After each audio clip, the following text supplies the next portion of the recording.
almost poetic in a bleak, Freudian kind of way. We've reached an era where new capitalism doesn't just sell products, it sells peace from itself. By new capitalism, I mean capitalism is a free market, but new capitalism is fueled by greed, where the consumer, the employee, even the product doesn't matter as much as the making of money. Many companies show no loyalty to their employees or their customer base. We buy subscriptions to avoid ads, then watch the same companies slowly reintroduce them once we're too tired to care. Netflix adds ad tiers. Disney Plus, Amazon Prime, they all join in. We all just simply shrug, continue paying. We used to complain about commercials interrupting our shows. Now the show is mostly commercials. Product placement is placed throughout the shows. We see our heroes driving the new Mercedes, drinking that alcohol brand constantly.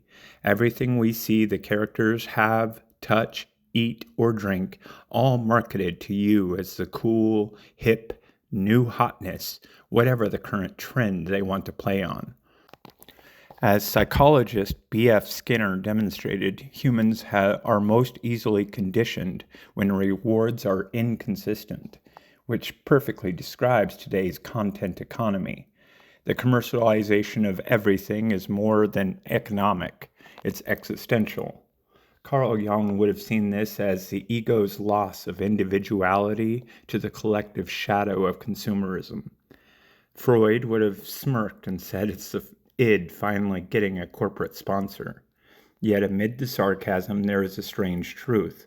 We keep consuming because we are stuck to buying things we don't need to impress people we don't like or even know. The algorithms may sell our attention, but they feed our loneliness. We scroll, subscribe, and pay, not for the content, but for the feelings of not missing out on the latest trend. Perhaps the only act of rebellion left isn't to unsubscribe, but to remember the world isn't online. The cliche of go touch grass ever more true as we have become separated into a digital world more than we are a participant in the real world. Absorbed by the blue light of our phones, computer, or television screen, our attention is wrapped in whatever we seek as entertainment. But meanwhile, we may think we ignore the ads. Have you ever been working, doing something else, and suddenly that stupid jingle or some outrageous quote from the latest commercial goes through your mind? Walk to the store and you see products that the ads are for, and somewhere between subconscious and the conscious mind, the ad replays, spurring you to want that product. It's meant to. A high majority of ads for products are ones we already know. You know these brands, they've been around so long, they've been mainstream, from the Levi jeans to Tylenol. We see the majority of common brand name ads as if we didn't know about the Q-tips or Pepto-Bismol. We absorb these ads without fully being aware, and they are built that way. However, never in history did we see more commercialization, billboards, magazines, newspaper, mail, radio, television, web pages, videos, timelines, and more. They know you are a consumer, but they want you to consume, even if the company no longer cares about quality.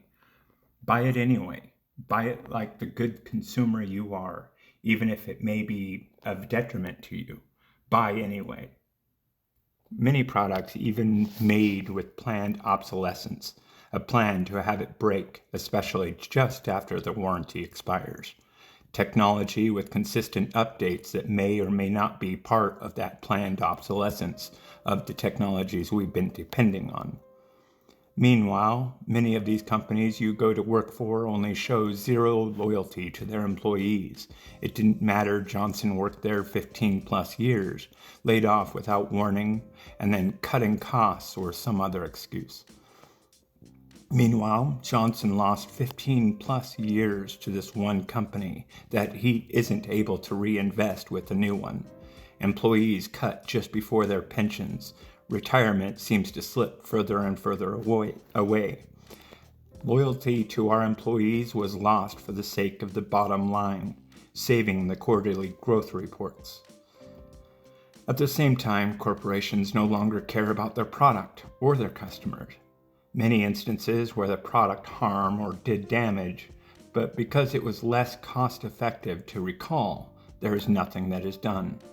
The only reason otherwise is to avoid lawsuits. Frivolous lawsuits common to many of these companies, while even the best cases go by the wayside in an overworked court system. They do not care about the customer. They can always get another. Call your customer service and they're either automated or simply not helpful. Tell me about these companies that care about you and not the dollar you're spending. It didn't matter how hard you worked to earn it.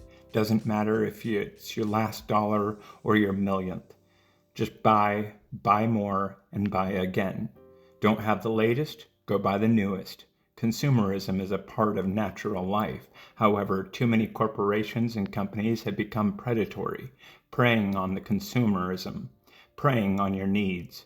You don't have the money for that? Get a loan from a predatory lender. Spend, spend, spend. Buy. Give me your money. The reality is you may not need it. The reality is you can turn off the TV, the internet, the phone, and go touch grass. Remember, the real world doesn't require you to have the newest iPhone. It doesn't require that you have the brand name. It doesn't care that you spent an obscene amount or the least.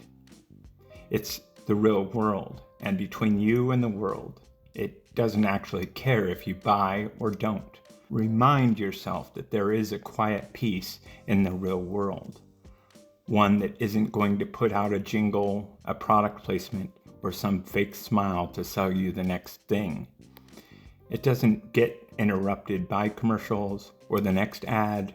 Remind yourself that the world exists. Some time ago, we didn't have the constant bombardment for consumerism, and in that quiet peace, we had what we have.